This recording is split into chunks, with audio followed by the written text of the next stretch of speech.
ડીસામાં આવેલું જિલ્લાનું એકમાત્ર ડોમેસ્ટિક એરપોર્ટ હાલ ખંડેર હાલતમાં જોવા મળી રહ્યું છે।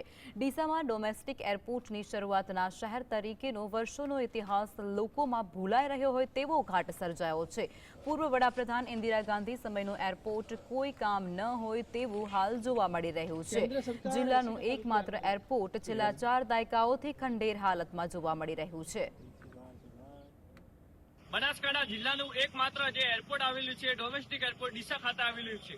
જોકે આ એરપોર્ટની વાત કરવામાં આવે તો હાલ ડીસાનું આ ડોમેસ્ટિક એરપોર્ટ ખંડેર હાલતમાં જોવા મળી રહ્યું છે। અનેક વખત નેતાઓ આયા, વાયદા કર્યા, દાવાઓ કર્યા, તેમ છતાં પણ ક્યાંક એરપોર્ટના વિકાસમાં ક્યાંક અવરોધ જોવા મળી રહ્યો છે। દાયકાઓના સમય વીતી ગયા, 41 વર્ષ જૂનું એરપોર્ટ છે। ઇન્દિરા ગાંધી જે પૂર્વ પીએમ હતા તે સમયનું એરપોર્ટ છે। એટલે કહી શકાય છે કે દાયકાઓ સમયનું આ એરપોર્ટ છે।